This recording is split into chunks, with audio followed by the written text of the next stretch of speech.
आज ये घर का नामा इसलिए है क्योंकि उनकी प्रतिमा का अनावरण करने आया है। और ये कभी सोचा नहीं था कि एक दिन ऐसा भी आएगा जब खुद मुझे उनकी प्रतिमा का अनावरण करना पड़ेगा, जिनके साथ उंगली थामकर यहाँ पर आता था। एक ऐसा समय, एक ऐसा दौर देखा जहाँ अपनों ने ही हम लोगों को धोखा देने का काम किया, पर जब अपनों ने अपने आशीर्वाद का हाथ मेरे सर से हटाया, आप लोगों ने सही मायनों में मेरे परिवार का सदस्य बनकर, मेरे पिता तुल्य बनकर, मेरे चाचा चाची भाई बहन बनकर आप लोगों ने मेरे पिता के जाने के बाद मेरा सहारा बने, मुझे अपना आशीर्वाद दिया। जो संविधान निर्माता थे, जिन्होंने संविधान को लिखने का काम किया, उनकी एक तस्वीर भारत की संसद में 89 से पहले उनकी एक तस्वीर तक नहीं थी कि मेरे नेता 5 दशक तक सक्रिय राजनीति में रहे, पर इन 50 सालों के राजनीतिक उनके जीवन के बारे में कोई 1 रुपया तो क्या 1 पैसे तक का आरोप। आज आप लोग के बीच आना, जहाँ एक तरफ मेरे लिए एक घर का तनाव भी है, वही मेरे लिए एक भावुक क्षण भी है। इससे पहले कई ऐसी यादें हैं गढ़वा से जुड़ी हुई, पलामू से जुड़ी हुई, जहाँ मैं अपने पिता के साथ आया करता था। आज ये घर का नामा इसलिए है क्योंकि उनकी प्रतिमा का अनावरण करने आया है। और ये कभी सोचा नहीं था कि एक दिन ऐसा भी आएगा जब खुद मुझे उनकी प्रतिमा का अनावरण करना पड़ेगा, जिनके साथ उंगली थामकर यहाँ पर आता था। बचपन से जिन्होंने मुझे इस क्षेत्र के बारे में, आप लोगों से जिन्होंने परिचय कराया, मुझे याद है शुरू के दौर की बातें अक्सर पापा बताते थे,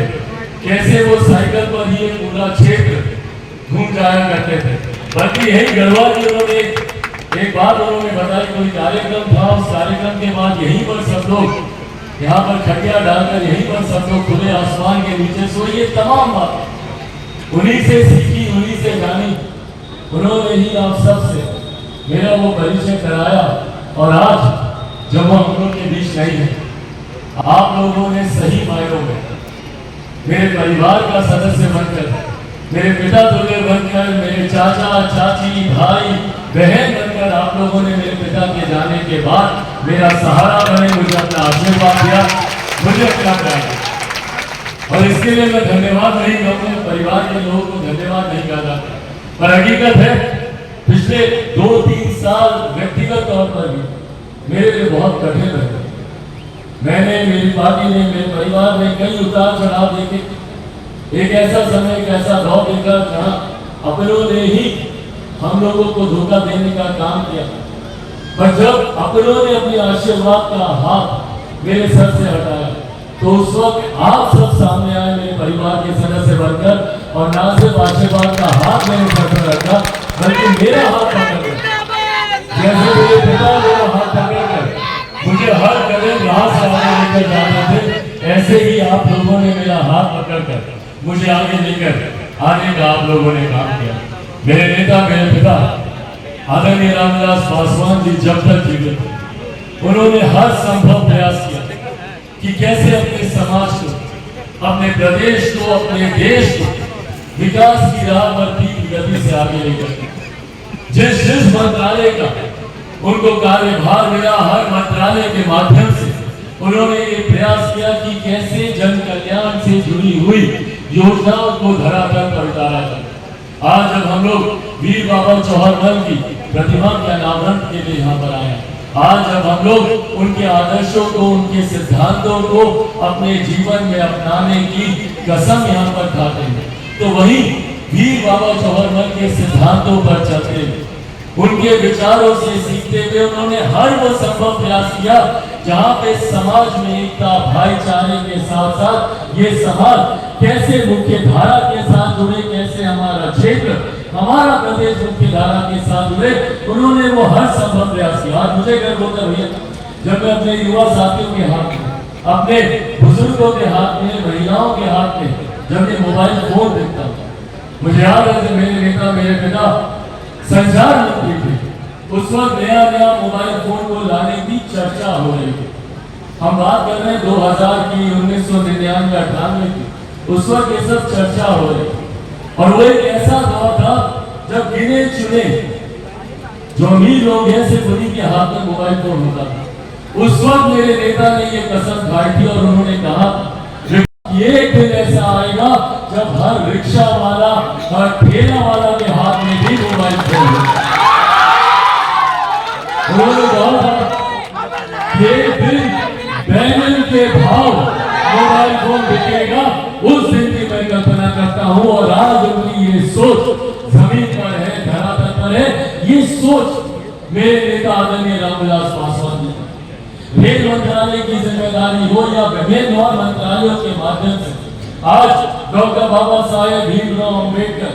जो हम सब के नेता रहे, जिनको मेरे नेता ने अपना नेता माना, बाबा साहेब के आदर्शों की चर्चा करते, उनको अपनाते विभिन्न राजनीतिक दल थकते नहीं। कोई भी राजनेता हो, राजनीतिक दल हो, हर कोई बाबा साहेब को अपना बनाकर दिखाना चाहते हैं। पर क्या हम लोग कल्पना कर सकते हैं कि जिन्होंने भारत के संविधान को लिखा,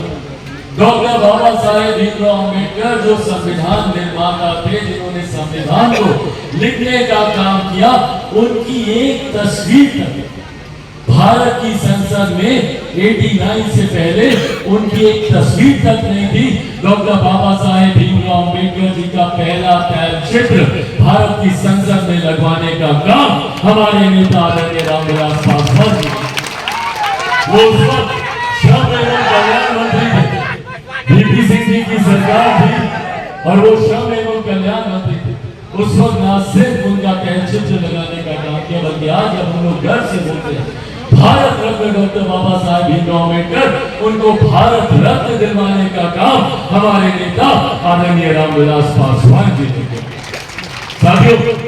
ये कार्य आप लोग के समक्ष रखने की मुझे जरूरत नहीं, मैं बता सकता इसीलिए कि ये हम लोगों को अगली पीढ़ी को भी बताने की जरूरत है कि रामविलास पासवान सिर्फ एक नाम नहीं, सिर्फ एक व्यक्ति नहीं, व्यक्तित्व थे, सिर्फ एक नाम नहीं, पूरी विचारधारा थी। और उन्होंने अपना पूरा जीवन 50 साल से ज्यादा, 5 दशक से ज्यादा